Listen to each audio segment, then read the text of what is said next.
Assalamualaikum warahmatullahi wabarakatuh. Perkenalkan, kami dari kelompok 3 akan membahas tentang telekomunikasi dan jejaring elektronik. Baiklah, perkenalkan, nama saya Rahmadian Fitri dengan NIM 1905937 akan menjelaskan tentang telekomunikasi dan jaringan dalam dunia bisnis.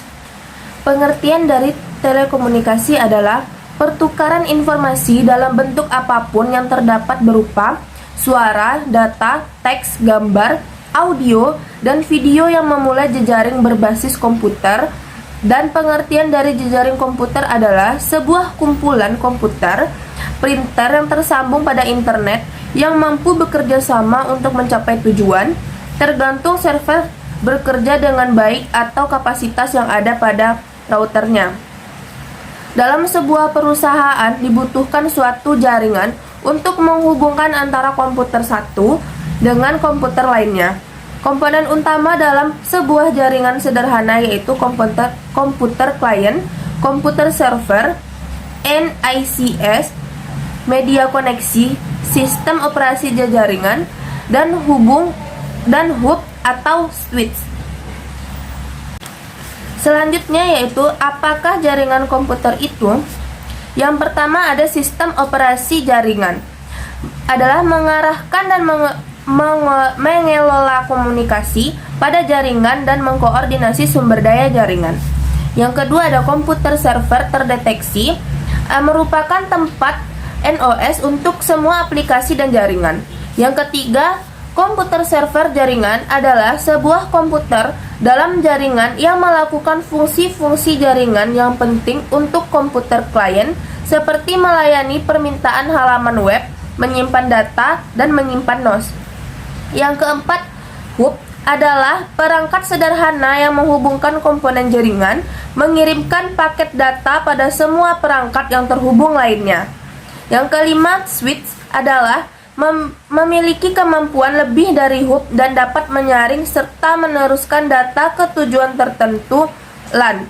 Jadi, hub dan switch menghubungkan perangkat pada suatu LAN. Yang keenam, router adalah perangkat jaringan yang menghubungkan dua jaringan atau lebih. Selanjutnya, teknologi utama dalam jaringan digital. Yang pertama ada klien atau server komputasi. Klien atau server komputasi mendistribusikan model komputasi. Klien tersebut terhubung melalui jaringan yang dikendalikan komputer server jaringan. Server menetapkan aturan komunikasi untuk jaringan dan memberikan setiap klien dengan alamat sehingga orang lain dapat menemukan pada jaringan. Internet adalah implementasi terbesar dari klien atau server. Yang kedua, sambungan paket. Sambungan paket adalah metode memilah pesan digital menjadi paket, mengirimkan paket sepanjang jalur komunikasi yang telah tersedia, dan kemudian menyusun kembali paket di tempat tujuan. Sambungan paket lebih efisien digunakan dalam kapasitas jaringan komunikasi. Baiklah, sekian penjelasan dari saya. Materi selanjutnya akan dijelaskan oleh rekan saya. Terima kasih. Assalamualaikum warahmatullahi wabarakatuh. Assalamualaikum warahmatullahi wabarakatuh. Perkenalkan, nama saya Nurul Salsabila Maulana, NIM 1905933 jurusan Manajemen. Nah, di sini saya akan menjelaskan mengenai teknologi utama dalam jaringan digital. Yang pertama ada klien atau server komputasi. Klien atau server komputasi ini mendistribusikan model komputasi. Klien terhubung melalui jaringan yang dikendalikan komputer server jaringan. Nah, di sini server menetapkan aturan komunikasi untuk jaringan dan memberikan setiap klien dengan alamat sehingga orang lain dapat menemukan pada jaringan internet. Kemudian ada sambungan paket. Sambungan paket adalah metode memilah pesan digital menjadi paket, mengirim paket sepanjang jalur komunikasi yang telah tersedia dan kemudian menyusun kembali paket di tempat tujuan. Nah, selanjutnya ada TCP atau IP dan koneksi. Nah, TCP atau IP ini menggunakan switch protokol di mana yang utama adalah membentuk sambungan antar komputer, kemudian urutan transfer paket dan mengambil paket yang dikirim. Nah, sedangkan IP ini bertanggung jawab untuk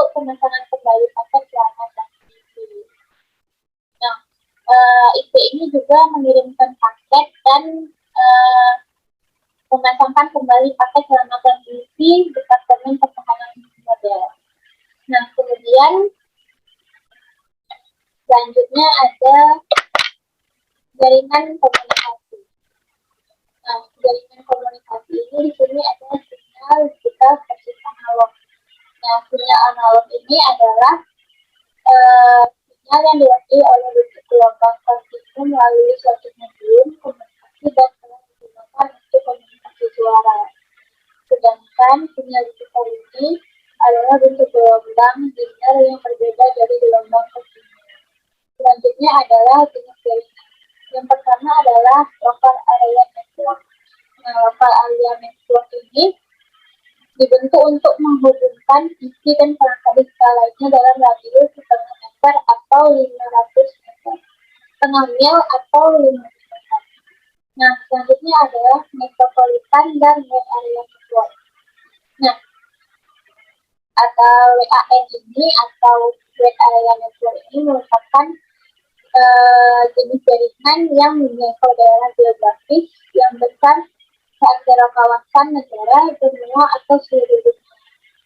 Kemudian ada media transmisi.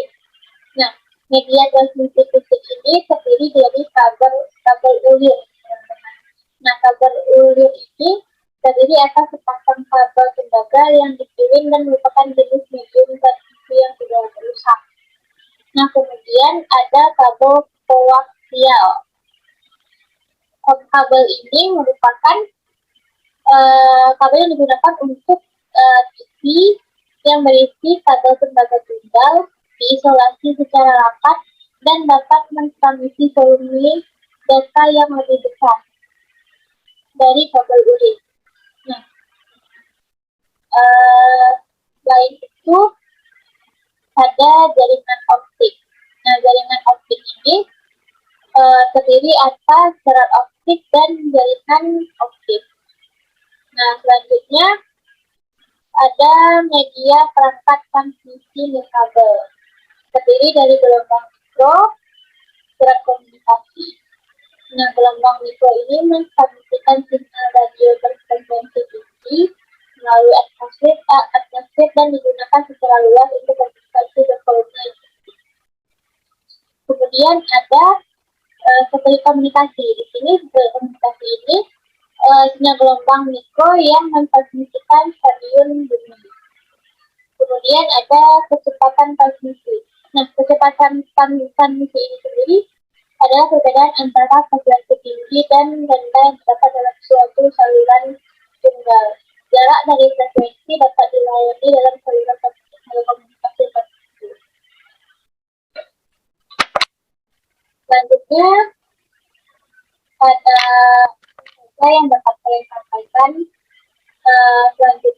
Materi selanjutnya akan dibahas oleh teman saya. Terima kasih. Baiklah, perkenalkan nama saya Rahmat Hidayah Z. Saya akan membacakan materi yang terakhir yaitu revolusi wireless. Wireless juga dinamakan dengan nirkabel. Nirkabel adalah transfer informasi oleh sinyal tanpa menggunakan kabel.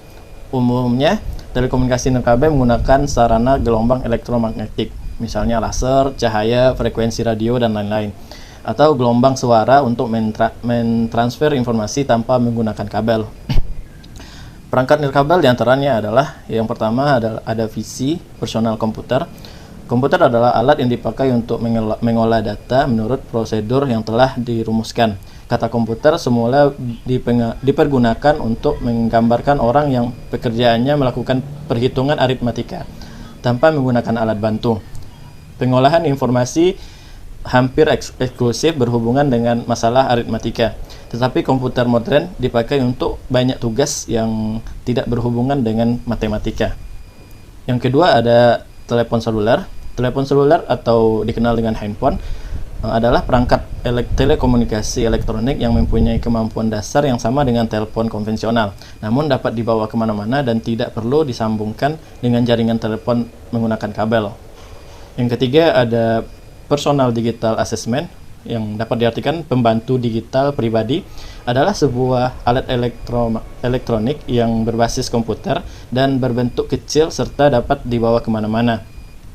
PDA banyak digunakan sebagai pengorganisir pribadi pada awalnya, tetapi karena perkembangannya kemudian bertambah banyak fungsi kegunaannya, seperti kalkulator, pertunjuk jam dan waktu, permainan komputer, pengakses internet, penerima dan pengirim surat elektronik atau email, dan lain-lain. Yang keempat ada keyboard QWERTY. Ciri khas lain dari smartphone adalah QWERTY keyboard. Ini tentunya untuk mempermudah penggunaan smartphone untuk mengetik dokumen atau mengirim pesan. Tampilan QWERTY keyboard bisa dalam bentuk fisik atau hardware, misalnya seperti pada HP BlackBerry, juga bisa tampil dalam bentuk keyboard virtual seperti pada smartphone Android pada yang biasa kita pakai. Yang kelima ada messaging. Kemampuan mengolah pesan pada smartphone tidak hanya terbatas pada kirim SMS, tapi juga telah dilengkapi kemampuan mengirim email dan bahkan proses sinkronisasi dengan komputer lokal ataupun server internet, sehingga dengan mudah kita bisa mengakses pesan yang sama baik lewat smartphone maupun komputer kita. Baiklah, mungkin sekian materi yang dapat saya sampaikan. Saya kembalikan kepada moderator. Baiklah, sekian dari hasil presentasi kami. Jika ada kesalahan dan kekurangan, kami mohon maaf sebesar-besarnya. Saya akhiri dengan Assalamualaikum warahmatullahi wabarakatuh.